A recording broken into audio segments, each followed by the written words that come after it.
Peace brings development, and India has joined hands with its allies in Central Asia to fight against terror and bring peace in the region for prosperity.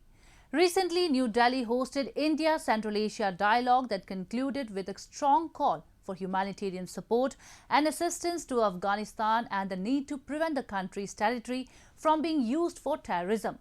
However, this crucial meeting coincided with another gathering that took place in Islamabad, where actions of the Taliban were justified by the host country. A report. The situation in Afghanistan has changed quickly and abruptly. It has raised many questions regarding the law and order situation in the region. India and leaders of countries across the world are discussing Afghanistan and its path forward. The fallout of the Taliban takeover of Kabul on regional security was recently in focus as foreign ministers of India and 5 Central Asian states held their third dialogue in New Delhi. India and the Central Asian states agreed to uphold UNSC resolution which demands that Afghan territory not be used for sheltering, training, planning or financing terrorist acts. Excellencies, we all also share deep-rooted historical and civilizational ties with Afghanistan. Our concerns and objectives in that country are similar: a truly inclusive and representative government, the fight against terrorism and drug trafficking, ensuring unhindered humanitarian assistance, and preserving the rights of women, children, and minorities. We must find ways of helping the people of Afghanistan.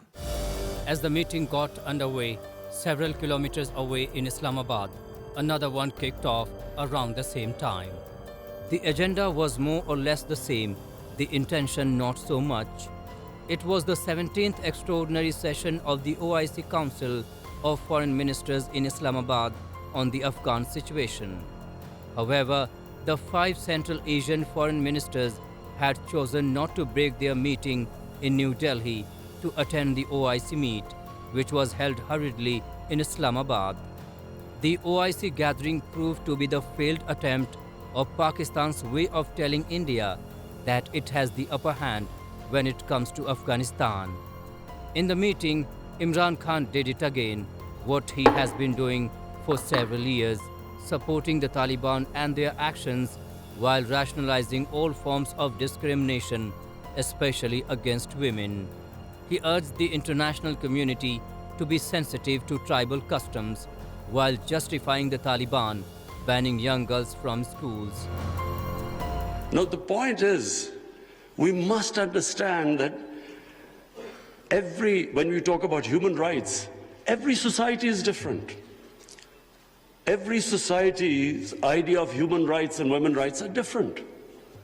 Culture in Kabul was always different to rural areas. Just like in Peshawar, it is completely different, the culture, to the district adjoining the Afghanistan border. So I give you an example. We give stipends to the child's parents to put the girls into school. But in our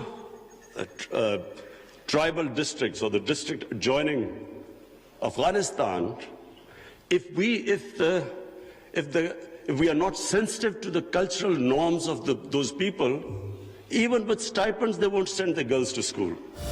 International conferences are platforms for countries to come together and combat global issues, but Pakistan is using them as theaters.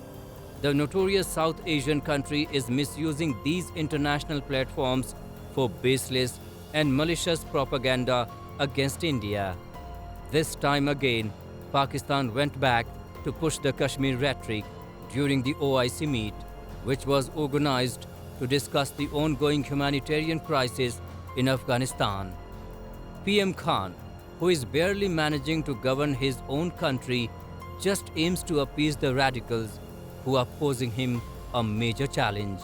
Pakistan's choices so far have been bad for itself.